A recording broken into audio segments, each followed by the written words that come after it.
welcome to another video on Taiwan, although this time I'll be exploring the remote island known as Lanyu, or Orchid Island in the Taitung county.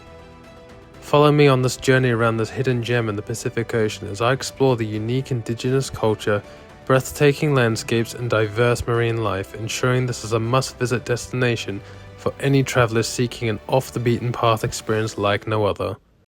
First things first, let's talk about how to get there. Starting my journey from London, despite having been to Taiwan 2 times prior, I decided to book a direct flight for the first time using China Airlines, clocking in at a flight time of just over 13 hours, as opposed to over 20 hours with multiple stops using alternative routes. This seemed more ideal to me. The departure time from London on all China Airlines flights is 10 PM, so this meant I was able to head to the airport right after work and sleep more on the plane, allowing more time to enjoy my holiday.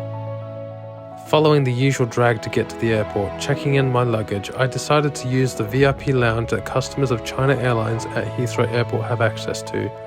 I've not been to a lounge before, so I didn't know what to expect, and wow, was I surprised. The unlimited food and drink options, shower facilities, as well as comfortable quiet areas to relax. It had made waiting for your flight a whole lot better.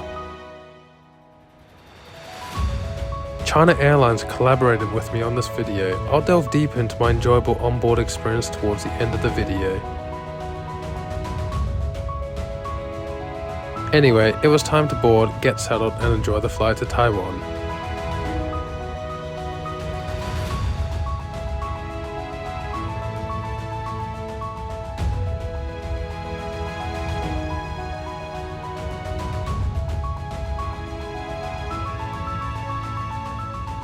A short 13 hours later, I arrived at Taipei, past security and onto the metro into the Taipei main station. This took approximately 30 minutes with the express train and then organising my tickets for the long distance train to Taitung. Currently, there's no high-speed rail on the east coast of Taiwan, although I did see a lot of construction works along the way building new elevated railway tracks for a future line. For now though, long-distance trains with a journey time of approximately 4 hours at a cost of £20 or 783 NTD is the only option. Considering it costs this much to travel from one end of London to the other, this is a very cheap price to travel to the other end of Taiwan. Once at Taitung, a short walk outside the main station and you'll see bus and taxi stops. From there you can catch the bus to Fugang Fish Harbour. Now don't make the same mistake I did and ensure you have at least £120 or 5,000 NTD on you before you get to the port. There's ATMs all over Taitung train station, and if needed there's a 7-Eleven which is about a 10-minute walk from the port with an ATM.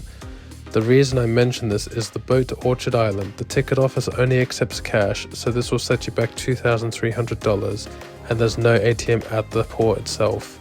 Once you're at Orchid Island, if you want to hire a scooter, they also only accept cash, which is $500 a day. There's only one ATM on Orchid Island and it only accepts bank cards from Taiwan.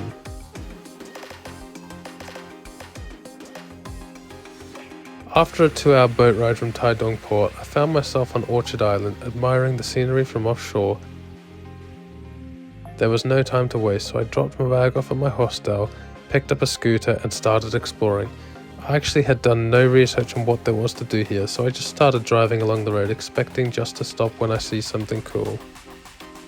As it was getting dark, I didn't get much done except watching sunset at Hutoyupu before looking for a well-deserved meal. The next day, I got up bright and early and decided to explore the island. As there's only one major road on the island that completes a 37-kilometer journey around, I decided to follow it anti-clockwise towards the direction of sunrise. Almost 90% of the island cannot be accessed and comprises of steep cliff faces formed of volcanic rock due to Taiwan sitting along the Pacific Ring of Fire. For my first stop of the day, I found myself at the base of the green grassland, and yes, this is the actual translation, although it had been closed for safety concerns due to the typhoon earlier in the week. Despite this, I could see the cliff faces around the area as well as just witnessing the beautiful sight of the ocean. While driving, I noticed on the side of a cliff a load of fishing buoys and crossers, although there was no signage stating what it was and I couldn't find any information on Google about this, but regardless, it was interesting to look at. If anyone happens to know what this might be, feel free to let me know in the comments.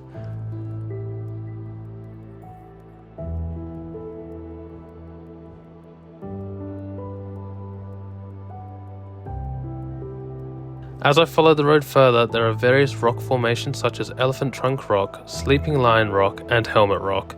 Again, I couldn't really tell that these rocks looked like their actual descriptions, but nonetheless the rock formations looked really interesting in how they formed. Of course, it wouldn't be a successful holiday for me if I hadn't watched sunset or sunrise, so making my way up the weather station at the highest point accessible to people by scooter, I was able to enjoy the sunrise with not a single other person around. The peace and quiet while watching natural beauty put me in a trance. I then also went back to the weather station for sunset, although there's no suitable viewing points for that, so best to stay along the coast for sunset. Despite how steep and narrow the mountain road is, you'll be able to ride a scooter right to the top where you'll see a small car park to park the scooter, and then the last 100 or so meters you'll need to walk. Back down below, I continued driving and noticed some beautiful clear waters as well as a cave. I immediately stopped the scooter looking forward to exploring the cave, before translating the sign which stated that the cave had fresh water from the mountain and that the locals on the island used it as their main drinking water. Despite this, walking around the volcanic rock around the coastline with crystal clear waters was breathtaking.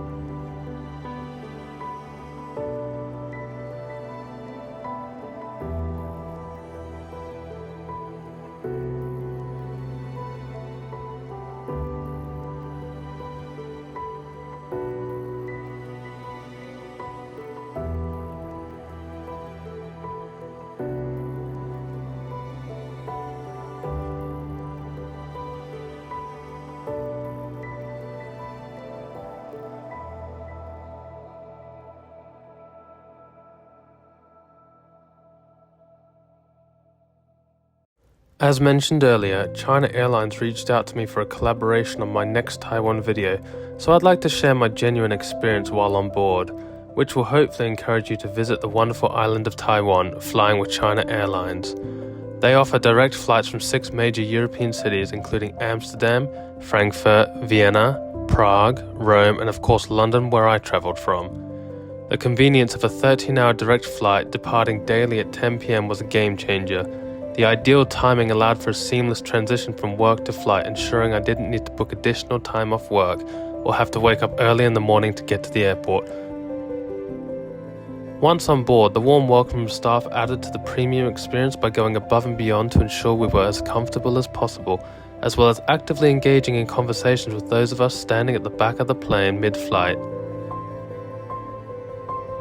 As I'm quite a tall person, I usually find airline seating to be small and uncomfortable. However, the seats were not only spacious but also incredibly comfortable, with the ability to recline quite far back. The far reclining chairs, along with the mood lighting, made falling asleep surprisingly easier than normal.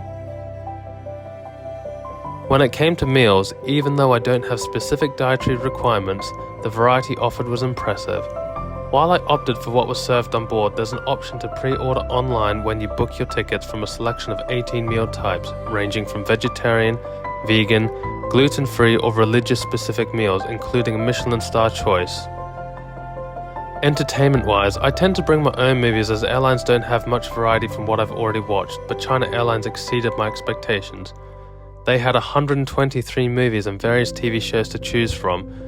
During my flight back, I focused more on the Mandarin music choices they had available, as well as an in-flight messaging feature which allowed you to join group discussions with others on board or talk with individuals.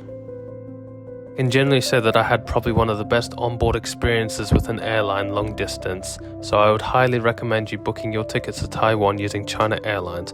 I'll leave all the information in the description below, including a link direct to their website where I booked my tickets.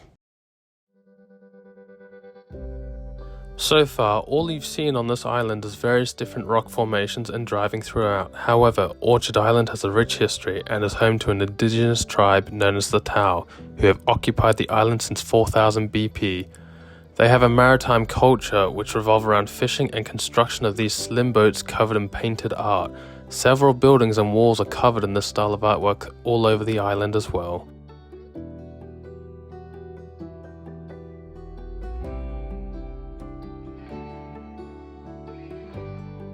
Between April and May, the Tao people host the Tao Boat Festival to celebrate their unique seafaring culture with traditional boat races, cultural performances, and other festivities.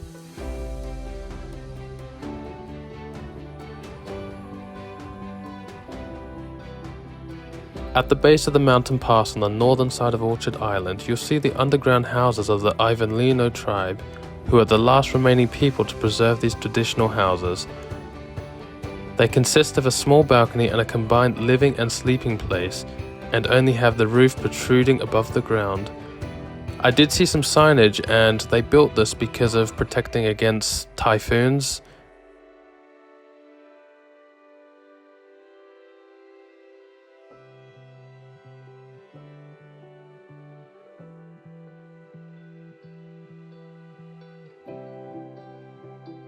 With all my holidays, I like to provide a cost breakdown of the trip to provide you with a general idea of how much it may cost you, without including the cost of my plane tickets from London, as this will be different for everyone based on your departure location and the time of year.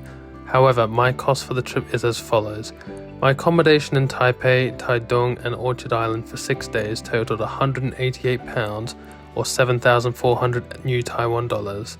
Spending money for food, attractions and any other small items totaled £185 or 7,312 new Taiwan dollars. Public transport for the metro from the airport to Taipei main station, long distance train from Taipei to Taitung, bus from Taitung to the fish harbour, boat to Orchid Island and scooter hire totaled £155 or 6,100 new Taiwan dollars. Overall, excluding flights, the trip costed me £528 or 20,868 new Taiwan dollars.